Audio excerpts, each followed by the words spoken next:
Hi guys, आज का अपना विषय रहेगा ये 10 क्वेश्चन जो एग्जाम की दृष्टि से काफ़ी इंपॉर्टेंट्स रहते हैं। चलो स्टार्ट करते हैं वीडियो को और चलते हैं पहले प्रश्न पर। हमारा पहला प्रश्न है, ऋग्वेदिक पाणी किस वर्ग के व्यापारी थे? तो ये जो है सबसे पहले बात कर लेते हैं ऋग्वेदिक। ये ऋग्वेदिक काल जो होता है, ये इसके अंदर 4 वेद आते हैं, जिसमें सबसे पहला है ऋग्वेद। सबसे पुराना वेद क्या है? ऋग्वेद। और सबसे अंत वाला जो वेद है वो कौन सा है? अथर्ववेद। तो इसमें बोल रखा है पाणी, ये एक शब्द है, ये किस नागरिक को दर्शाता है? या पुरोहित को, या स्वर्णकार को, या लोहार को, या व्यापारी को? तो इसका सही आंसर क्या बनेगा? इसका सही आंसर है व्यापारी। ये व्यापारी को कहा जाता था पाणी।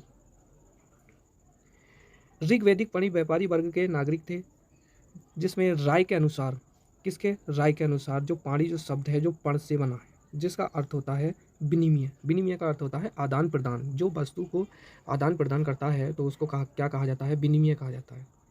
बढ़ते हैं अगले प्रश्न पर। चंडप्रोद्भत किस प्राचीन गणराज्य के राजा थे?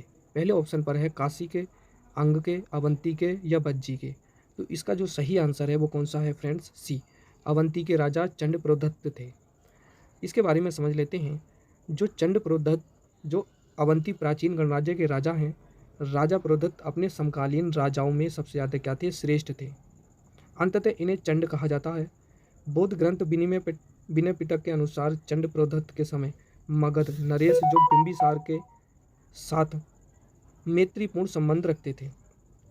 जब चंड प्रोद्भत पीलिया रोग से ग्रसित थे, तब बिंबिसार ने अपने राजवैद्य जीवक को उज्जैनी भेजा था। बात कर लेते हैं रेशम बुनकरों की श्रेणी की जानकारी निम्नलिखित किस शिलालेखों से मिलती है? तो पहला ऑप्शन है दसपुर शिलालेख, या प्रयाग प्रशस्ति, या एरण शिलालेख, या हाथी गुम्फा शिलालेख। तो इसके सही आंसर पर पढ़ते हैं। इसका जो सही आंसर है, रेशम बुनकरों की श्रेणी की जानकारी कौन देता था? ये देते थे दसपुर शिलालेखों से इस बात का पता चलता है कि रेशम का भी व्यापार होता था। गुप्त सम्राट कुमार गुप्त द्वितीय के शासनकाल जो है 475 ईस्वी में मंदसौर में से एक शिलालेख मिला है, वहाँ से इनकी जानकारी मिली है। इसमें लाट देश के रेशम के व्यापारियों को दसपुर या मंदसौर का जो पुराना नाम है क्या है? ये दसपुर है के आकार में बस जाने का वर्णन मिलता है। बढ़ते हैं अगले प्रश्न पर। निम्नलिखित में से परमार राजवंश के इतिहास पर प्रकाश डालने वाला स्रोत कौन सा है? तो इसका सही आंसर पर बढ़ते हैं। चलो पहले देखते हैं इनके आंसर क्या है। पद्मगुप्त का नवसाहणक चरित, या मेरुतुंग की प्रबंध चिंतामणि, या उदयपुर प्रशस्ति, या उपयुक्त सही। तो इसके सही आंसर पर बढ़ते हैं। इसका सही आंसर है सभी। इसके बारे में समझ लेते हैं फ्रेंड्स डिटेल से। पद्मगुप्त नवसाहस कहित नामक महाकाव्य है। नवसाहस का चरित्र ऐतिहासिक काव्य भी है।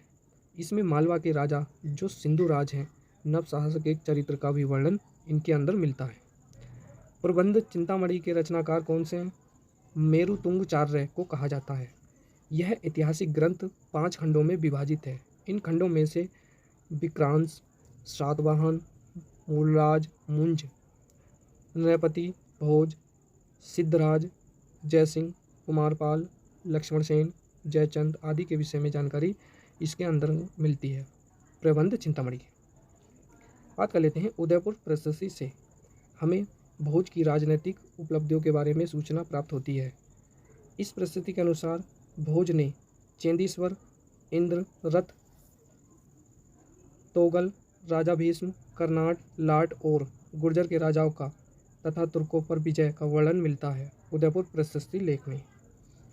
बढ़ते हैं। निम्नलिखित में से तारिक ए फिरोज शाही के रचनाकार कौन है? पहले ऑप्शन पर है शम्स ए सिराज अश्वीक, दूसरा है जयुद्दीन बर्नी, तीसरा है ख्याज अब्दुल समद, और चौथा है सिराजुद्दीन अली जैदी। तो इसके सही आंसर पर बढ़ते हैं। तारिक ए फिरोज शाही 2 रचनाकारों द्वारा लिखी गई है। ए सिराज अफीफ जो 1398 में लिखी, तथा जयुद्दीन बर्नी ने 1357 में लिखी। तो दोनों ही आंसर इसके ठीक होंगे। मांडू के जहाज महल का निर्माण निम्नलिखित में से किस शासक ने कराया था? तो पहले ऑप्शन पर है मुल्तान मोहम्मद, या सुल्तान सिराजुद्दीन, या अहमद शाह, या सिकंदर शाह। तो इसके सही आंसर पर बढ़ते हैं। इसका सही आंसर है ए। जहाज महल का निर्माण जो है फ्रेंड्स ये सुल्तान गयासुद्दीन खिलजी के द्वारा करवाया था। पानी में तैरने हुए जहाज के रूप में ये क्या दिखाई देता है? यह मध्य प्रदेश के धार जिले में है। कहाँ है? धार जिले में। हिंदू विवाह पुनर्विवाह अधिनियम किस वर्ष पारित हुआ? तो पहले ऑप्शन पर 1856, 1858, 1859, 1862। तो इसके सही आंसर पर पढ़ते हैं। इसका सही आंसर है 1856। ईश्वर चंद्र विद्यासागर के पृथक प्रयासों के फलस्वरूप जो हिंदू विवाह पुनर्विवाह जो अधिनियम कब है? 25 जुलाई 1856 में पारित हुआ था। बढ़ते हैं। ब्रिटिश भारत में सांप्रदायिक प्रतिनिधित्व की व्याख्या निम्नलिखित में से किस अधिनियम द्वारा की गई थी? तो पहले ऑप्शन पर है फ्रेंड्स भारतीय कौशल अधिनियम 1892, दूसरा है मिंटो मार्ले सुधार 1909, मॉन्टेग्यू चैम्सफोर्ड सुधार जो 1919 है, या भारत सरकार अधिनियम 1935 है। तो इसके सही आंसर पर बढ़ते हैं। तो इसका सही आंसर है बी।